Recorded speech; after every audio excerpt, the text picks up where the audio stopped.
HTET examination के form filling की प्रक्रिया 30 अक्टूबर से हो चुकी है शुरू और लास्ट डेट है 10 नवंबर। आप जितना जल्दी फॉर्म फिल करेंगे उतना ज़्यादा आप अपनी प्रेपरेशन पे ध्यान दे पाएंगे और उतनी जल्दी आप सिलेक्शन की ओर नज़दीक जाएंगे। ना कि सिर्फ ये, आपका जो चॉइस ऑफ सिटी सेंटर है वो भी आपको आपके फर्स्ट प्रायोरिटी पे करीबी उस पर मिल जाएगा। ठीक है, तो आज के सेशन में हम डिस्कस करेंगे स्टेप बाय स्टेप प्रोसीजर क्या रहेगा फॉर्म फिल करने का, और उसके अलावा लास्ट में हम ये भी डिस्कस करेंगे कि क्या क्या इंपॉर्टेंट एस्पेक्ट्स है इस फॉर्म फिलिंग के और हमें क्या क्या बदलाव देखने को मिले और आगे तैयारी कैसे करनी है। तो आप लोग लास्ट तक जुड़े रहें और ये बात जो है एचटेट की फॉर्म फिलिंग की हम स्टेप बाय स्टेप शुरू कर देते हैं। चलिए, सबसे पहले तो जब हम ऑफिशियल वेबसाइट पर जाएंगे तो ऑनलाइन पोर्टल आ जाता है। यहाँ देखिए important note, apply for Haryana teachers eligibility test. यहाँ पर साफ साफ लिखा हुआ है कि जो भी रेड में है वो मैंडेटरी है फिल करना सब कुछ। ठीक है, दूसरा ये भी दिया हुआ है कि जो स्पेशली एबल्ड है दिव्यांग कैंडिडेट्स उन्हें बोला जा रहा है कि आप स्क्राइब को ऑप्शन रखो अगर आप सक्षम नहीं है खुद से लिखने में। ठीक है, चलिए तो यहाँ पर आप जाएंगे और click here for new registration पे क्लिक करेंगे। और शुरुआत करने से पहले मैं आपको ये भी बता दूं कि अगर आपकी कोई एलिजिबिलिटी रिलेटेड इशू है तो आप इस ईमेल आईडी पे रीच आउट कर सकते हैं। उन्होंने अपनी ऑफिशियल आईडी पे साफ साफ मेंशन किया हुआ है। हम देखते हैं, जब आप क्लिक करोगे तो आपके पास एक डिस्क्लेमर आ जाता है जिसमें आप बताओगे कि आप कोई भी रॉन्ग इन्फॉर्मेशन नहीं प्रोवाइड करोगे, चाहे आपकी पर्सनल डिटेल्स हो चाहे प्रोफेशनल हो, सब कुछ करेक्टली फिल करके आप इस पे टिक करोगे और सबमिट एंड प्रोसीड पर आगे बढ़ जाओगे। जब आप यहाँ पे जाओगे तो आपके लिए रजिस्ट्रेशन का एक पोर्टल खुल जाता है जिसमें आपने अपना नाम अपना पासवर्ड आपने डालना है। ठीक है, रीटाइप करना है उस पासवर्ड को। तो यूज़र नेम अपना पासवर्ड डालोगे, मोबाइल नंबर, ईमेल डालोगे, आधार नंबर और यूनिक आईडी डालोगे। तो जैसे ही आप सबमिट करोगे आपका जो क्राइटेरिया है रजिस्ट्रेशन के लिए वो अप्रूव हो जाएगा और अप्रूव होते ही आपका रजिस्ट्रेशन ओपन हो गया है। अब आपका फ़ोन नंबर से OTP वेरीफाई करने का ऑप्शन आ जाएगा। ठीक है, या तो फ़ोन नंबर या ईमेल आईडी आप दोनों में से किसी एक से वेरीफाई कर लोगे। वेरीफाई पे जाना और उसके बाद जो है आपकी प्रक्रिया शुरू हो जाएगी। आपका नाम आ जाएगा हेलो, और उसके बाद आपको ये भी बोला गया है कि वन टाइम रजिस्ट्रेशन कर सकते हो। एक इंसान एक ही रजिस्ट्रेशन करे, चाहे वो सिंगल लेवल पे कर रहा है चाहे वो मल्टीपल लेवल पे। यानी कि अगर आप तीनों ही लेवल के लिए अप्लाई कर रहे हो तो तीनों पे एक ही साथ टिक कर दो। ऐसे नहीं है कि तीनों के लिए अलग अलग आप फॉर्म फिल करोगे, level 1, level 2, level 3, PRT, TGT and PGT। ठीक है, सेव एंड कंटिन्यू करके हम आगे बढ़ेंगे जो भी आपका लेवल है। ठीक है, यहाँ पर कैंडिडेट ने तीनों पे क्लिक कर दिया है। अब यहाँ पर जो है उसका नाम आ जाएगा, ठीक है, उसकी क्वालिफिकेशन और उसके बाद सेव एंड कंटिन्यू पे वो आगे बढ़ जाएगा। यहाँ पर आपकी पर्सनल इन्फॉर्मेशन और पर्सनल डिटेल्स हो जाती है शुरू। तो पहला पार्ट आप अपना पूरा कर चुके हो। पर्सनल इन्फॉर्मेशन में आपका कैंडिडेट का नाम है, मदर्स नेम है, फादर्स नेम है, फैमिली आईडी। अब देखो मैं आपको डॉक्यूमेंट्स बता देती हूँ यहाँ पर शुरुआत करने से पहले क्या क्या डॉक्यूमेंट्स की ज़रूरत है। फैमिली आईडी में हरियाणा में परिवार पहचान पत्र होता है PPP, तो यहाँ से आप जो है अपनी फैमिली आईडी को लिख सकते हैं जब आपका ये जो अकाउंट बना हुआ है। दूसरा, आपकी बैंक अकाउंट डिटेल्स फॉर्म में ही आपको फिल करनी है। आपका कोई आइडेंटिटी मार्क है, कहीं तिल है, कोई निशान है तो उसका सर्टिफिकेट होगा, वो भी आप अपने पास में रख लीजिएगा। डॉक्यूमेंट वेरिफिकेशन में वो काम आता है। ठीक है, उसकी डिटेल्स आप वहाँ से फिल कर सकते हैं। हरियाणा का डोमिसाइल सर्टिफिकेट है तो आप उस पर येस क्लिक कीजिएगा। फोटो, सिग्नेचर और थंब इमेज मांगेगा तो पहले से ही आप उसको लेकर के रखिए। उसके पैरामीटर्स मैं आपको बता दूंगी। 10th 12th graduation, post graduation, BEd DLEd marksheet आपके पास होनी चाहिए। आप अपनी डिग्री के हिसाब से अपनी मार्कशीट को कलेक्ट करके रखें। ठीक है, तो यहाँ पर फैमिली आईडी में जो आपका परिवार पहचान पत्र है वहाँ से आईडी लोगे। अपना डेट ऑफ बर्थ आप फिल कीजिए। उसके बाद डेट ऑफ बर्थ के बाद आप सीधा अपने जेंडर पे जाइए। ठीक है, यहाँ पर जैसे ही आपके पास ये आ जाएगा तो नीचे एक ऑप्शन आ रहा है मोबाइल नंबर का। ठीक है, यहाँ मोबाइल नंबर का ऑप्शन है, आधार नंबर का ऑप्शन है। ठीक है, आपके पास एक कास्ट कैटेगरी का ऑप्शन है, आप कौन सी कास्ट से बिलोंग करते हैं तो आप उसको फिल कर लीजिएगा। ठीक है, तो यहाँ पर वो छुप गया है, मैं यहाँ लिख देती हूँ। एक आपका मोबाइल नंबर है, एक आधार वाला नंबर है। ठीक है, और तीसरा यहाँ पे कास्ट, किस कैटेगरी से आप बिलोंग करते हो वो आप फिल कर दीजिएगा।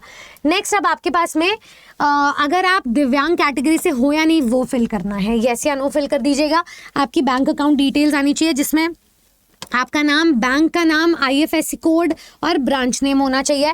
उसके बाद आइडेंटिफिकेशन मार्क, यस या नो आप क्लिक कर दीजिएगा यहाँ पर। उसके बाद टाइप ऑफ एरिया, आप किस एरिया से हैं तो वो आपका टाइप ऑफ एरिया होना चाहिए। आपके पास हरियाणा का डोमिसाइल है या नहीं। वो होगा। होम डिस्ट्रिक्ट आपसे पूछा जाएगा किस डिस्ट्रिक्ट से हो। उसके बाद मतलब आपके सेंटर के लिए यूजुअली पूछा जा रहा है। होम स्टेट किस राज्य से, हरियाणा से हो तब ठीक है, नहीं हो तब ठीक है। ये सारे ऑप्शंस मैं अभी डिटेल में आपको बताऊंगी। और सेंटर का आपका प्रेफरेंस क्या रहेगा। यहाँ पे एक नोट है जो लिखा हुआ है, कैंडिडेट को नोट डाउन करना है कि जो आपका एग्जामिनेशन सिटी है, आपकी प्रेफरेंस या चॉइस अलॉट की जाएगी जो कैपेसिटी किसी एग्जामिनेशन के सिटी में अवेलेबल होगी, तभी आपको अलॉट किया जाएगा। तो आप जितना जल्दी फिल करोगे उतना जल्दी आपको अपना चॉइस ऑफ प्रेफरेंस मिल जाएगा। सेव एंड कंटिन्यू तभी बढ़ेंगे, पहले आप इसको देख लीजिए। टाइप ऑफ एरिया मतलब आप रूरल एरिया से आते हैं, बिलोंग करते हैं। अर्बन, अर्बन मतलब शहर, रूरल मतलब गांव। हरियाणा का डोमिसाइल है या नहीं, अगर आप नो क्लिक करते हैं कोई बात नहीं है, आपके पास यहाँ सारे स्टेट्स आ जाएंगे। अगर मैं बात करूँ स्टेट की तो यहाँ सारे के सारे स्टेट्स आ गए हैं। और अगर मैं बात करूँ, अगर आप हरियाणा का आपके पास डोमिसाइल है तब आपके पास यहाँ हरियाणा के ही सारे स्टेट्स आएंगे कि हरियाणा में कहाँ से हो, ठीक है। तो ये एक आपका ऑप्शन रहेगा। अगर मैं बात करूँ होम डिस्ट्रिक्ट की, यहाँ देखिए लिखा हुआ है होम डिस्ट्रिक्ट, तो यहाँ पे डिस्ट्रिक्ट आ जाएंगे हरियाणा के सारे, क्योंकि आपके पास हरियाणा का डोमिसाइल है। नहीं है तो कहीं और, कहीं पे भी और का आ सकते हैं। जो आप स्टेट सिलेक्ट करोगे उसी का ही डिस्ट्रिक्ट आएगा यहाँ पर, ठीक है। तो ये उस हिसाब से आपने फिल करना है। और उसके बाद में आपका सेंटर प्रेफरेंस, ठीक है। तो ये फिल करना बहुत बहुत बहुत ज़्यादा इंपॉर्टेंट है। आप सेंटर प्रेफरेंस चूज कीजिए। जैसे हरियाणा का डोमिसाइल या नो है तो आपका कोई और स्टेट आ जाएगा, इसको आप देख लीजिएगा, ठीक है। तो ये एक चीज़ है। चलिए आगे बढ़ते हैं। अब जैसे ही आपने ये वाली अपनी डिटेल्स फिल कर दी है, अब आपके पास में ये कुछ अपलोड करने के लिए डॉक्यूमेंट्स आ गए। फोटोग्राफ जो है आपकी किसी भी साइज में नहीं हो सकती है, 50 KB तक ही होनी चाहिए। आपका जो सिग्नेचर है जो आप ब्लैंक वाइट पेपर पे लिख करके रखोगे, उसे स्कैन कर लेना, वो आपका 20 KB तक ही होना चाहिए। अगर मैं बात करूँ आपके फाइल साइज की, जो थंब इम्प्रेशन है वो आपका अप टू 50 KB तक ही होना चाहिए। इस चीज़ का आपने रखना है ख्याल। आप अपलोड कर दीजिएगा यहाँ पर जा कर के, ठीक है। अब यहाँ पर कुछ जो आपका नोटिफिकेशन आता है ना, वहाँ पे मेंशन्ड है कि फोटोग्राफर थंब इम्प्रेशन का एक सैंपल दिया गया है कि ऐसा होना चाहिए, पीछे बैकग्राउंड ज़्यादा कलरफुल ना हो और थंब इम्प्रेशन अफिक्स्ड हो। मतलब ये देखो, latest coloured photograph and signature with 60% visibility हो आपके फेस की, वाइट बैकग्राउंड में अपलोड करोगे तो ज़्यादा बेटर रहेगा, ठीक है। तो इस चीज़ का ख्याल रखना। अब जब आप एलिजिबिलिटी अब आप अपनी आगे फिल करोगे डॉक्यूमेंट्स, तो ये आपके लिए एक रिमाइंडर भी आता है एलिजिबिलिटी क्राइटेरिया का। तो अगर मान लो ये कैंडिडेट लेवल 2 के लिए फिल कर रहा है TGT संस्कृत, तो उसके पास ये रिक्वायरमेंट होनी चाहिए, ठीक है, कि उसके पास ना बैचलर्स की डिग्री हो, ग्रेजुएशन की 50% मार्क्स संस्कृत में हो। संस्कृत इलेक्टिव भी हो सकता है और ऑनर्स भी हो सकता है, ठीक है। और संस्कृत में आपकी BTC, JBT या DED की कोई ट्रेनिंग हो या DLED हो, या फिर बैचलर डिग्री BEd भी हो सकती है रिकॉग्नाइज्ड यूनिवर्सिटी से, या स्पेशल एजुकेशन में भी हो सकता है NCT काउंसिल के अकॉर्डिंग, ठीक है। और इसके अलावा 4 साल की अगर आपकी ग्रेजुएशन की डिग्री है BLED में, जिसमें 50% मार्क्स आए आपके संस्कृत सब्जेक्ट में, चलेगा। या फिर शास्त्री है जिसमें 50% मार्क्स है रिकॉग्नाइज्ड यूनिवर्सिटी से या शिक्षा शास्त्री से या लैंग्वेज LTC से या ओरिजिनल ट्रेनिंग से संस्कृत में, जो हरियाणा गवर्नमेंट के द्वारा कंडक्ट करवाया गया। तो ये एक एग्जाम्पल है। ऐसे ही PGT के लिए भी आपके कुछ नॉर्म्स है एलिजिबिलिटी के, उसको आप चेक कर लीजिएगा। जब आप ये देख लेंगे, आपको रिमाइंडर मिल गया है, तब यहाँ पर आप अपनी एजुकेशनल क्वालिफिकेशन को फिल करना। एजुकेशनल क्वालिफिकेशन में आपने क्या करना है, इसमें आपकी लेवल पास में मिडिल एजुकेशन आपकी जो अप टू 8th होती है, सेकेंडरी में अप टू 10th, और सीनियर सेकेंडरी में ये जो 12th का आपका roll number, board, passing year, marks आपने जितने सिक्योर करे हैं, परसेंटेज ऑफ मार्क्स और डिवीजन या ग्रेड जो भी आए वो लिखना है। तो मार्कशीट होनी चाहिए इसके लिए, आगे भी चेक होगी डॉक्यूमेंट वेरिफिकेशन में। अब जब आप ये पास कर लोगे तो हायर या प्रोफेशनल आपका एजुकेशन लेवल है, आपको कोई क्वालिफिकेशन ऐड करनी है तो आप यहाँ से कर सकते हैं। जैसे आप यहाँ पे क्या क्या ऐड कर सकते हैं, आप अपनी ग्रेजुएशन की डिग्री ऐड कर सकते हैं, ठीक है। जो PGT के लिए अपीयर हो रहे हैं वो पोस्ट ग्रेजुएशन की डिग्री ऐड कर सकते हैं, ठीक है। और जो ग्रेजुएशन के लिए वो अपना जो है DLED या डिप्लोमा डिग्री कोई भी है वो लगा सकते हैं। पोस्ट ग्रेजुएशन ये PRT वाले कर सकते हैं, ठीक है। और ग्रेजुएशन पोस्ट ग्रेजुएशन वाले अपनी बीएड की डिग्री ऐड कर सकते हैं, जो भी आपकी क्वालिफिकेशन है। इसमें आपका रोल नंबर, इंस्टीट्यूट जहाँ से आपने पास किया है, बोर्ड या यूनिवर्सिटी का नाम, आपका पासिंग ईयर कौन से साल में था, कितने मार्क्स सिक्योर करे, परसेंटेज कितनी है, डिवीजन या ग्रेड कितना बन कर आया है, ये सारी डिटेल्स आप फिल करेंगे। जब आप ये फिल कर लेंगे तो आप सेव एंड कंटिन्यू पे जाइए, इसको क्लिक करके आप आगे बढ़िए। आगे में अब आपके पास में एड्रेस आ जाएगा, इसमें आपका हाउस नंबर हो, वार्ड नंबर, ठीक है, विलेज, सिटी का नाम, पोस्ट ऑफिस, तहसील, डिस्ट्रिक्ट, स्टेट, पिन, सब कुछ पूछ रहा है ये। अगर आपका ये एड्रेस और कॉरेस्पॉन्डेंस एड्रेस सेम है तो इस पर क्लिक कर दीजिएगा, ये सेम डिटेल्स यहाँ कॉपी होकर आ जाएंगी, ठीक है। अलग से फिल करना है तो अलग से कर देना।